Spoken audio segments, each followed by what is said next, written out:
Yeah. So it takes pain and suffering. So pain, suffering, and harm is not always wrong. It's not always bad. And this idea that's being pushed in the West is incorrect. Now, if you're thinking just from this idea, oh, okay, I'm saying these things in Islam are outdated. My glasses is liberalism. Then we have to prove that liberalism is correct. It's a consistent principle and it's a godly principle. And it's neither of these things. So if it's not any of these things, then I cannot use it as a glasses to criticize certain laws in Islam.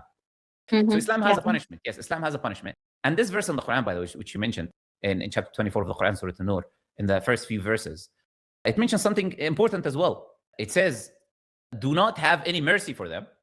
Specifically, those people are be lashed. It's not just mentioning the punishment. And it also mentions very specific thing that you'll see in this ruling. وَلْيَشْهَدَ عَذَابَهُمَا طَائِفَةٌ مِّنَ الْمُؤْمِنِينَ. And let a group of the believers witness the punishment. Why? Why is Allah saying, in this specific punishment, which is a punishment of flashing, have the believers witnessing it? Why? But you don't see this anywhere else in the Quran, by the way. You don't see in the Quran saying other punishments and have a group of the believers witnessing it. Allah says, if you believe in Allah in the last day, apply this punishment and have the believers seeing it, because it's a deterrent. It is a deterrent. The purpose behind the punishment is not the punishment itself. The purpose behind the punishment is to deter others from doing the same act.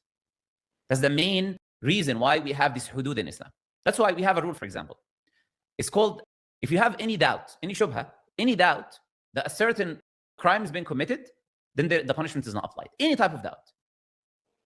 So Islam is not like, if you have the slightest doubt that someone has done this crime, whatever that type of doubt is, you don't have conclusive 100% evidence, then the punishment is not applied. So why? Is because, like I said, Islam is not trying to apply the punishments to the people. And I'm going to highlight that to you now even more clearly.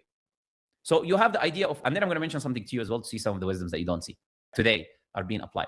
But first, the punishment or the idea of committing fornication or adultery or whatever. If you commit fornication or adultery, then the punishment is not instantly applied to you. How do we know that you did it? There needs to be a due process. Do you know what Islam requires in order for you to know that someone has conclusively committed that sin or that crime? Then it will be in the Islamic State. Do you know what evidence you need? Witnesses. You have to have witnesses, right? Yeah. How many witnesses? 4. Well, any type of witnesses? It's just any 4 people? I don't know. Actually, it was just explained to me by a friend the other day. And they were like, you literally have to catch them in the act. Is this right? Yeah. Yes. So it's not just any 4 people. It's 4. They have to be male specifically. So if 4 women are walking, is not enough. 4, and they have to be practicing Muslim men. In Islam, testimony is just not accepted from random people. If a person is not known to have a good, just character, I look how many bad people are there, you know? So I look at the majority of minority. Now you need 4 practicing Muslim men, the righteous people, just people, basically. You need 4 of them, okay? And they need to not just witness, like, oh, okay, if they see them together going up the elevator or something. No, that's not enough. You know what they need to see? They literally need to see the act itself. The scholars actually go in detail of describing private parts, and they have to describe that to the judge. The person has to testify. I have seen X, and of course, I'm not going to describe the situation, right? But he has to literally describe the process to the judge. Now, let me tell you that if we have 4 witnesses, 3 of them testify, and 1 doesn't, they will all be lashed. They will be lashed. Because you cannot go and accuse someone's owner. You understand?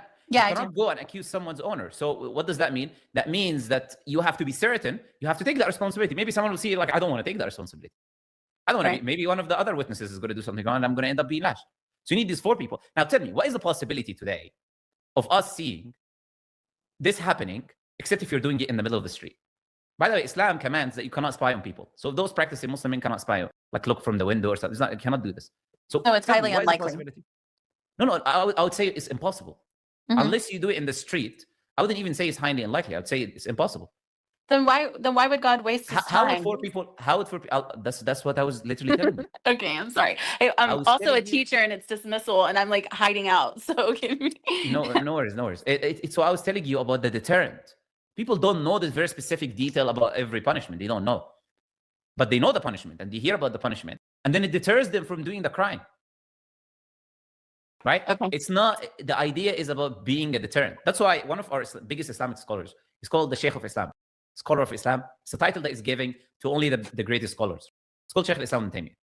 He said, and he's read, like, we'll talk about numerous books. He read it anyways, voluminous books, 40-volume books, multiple books.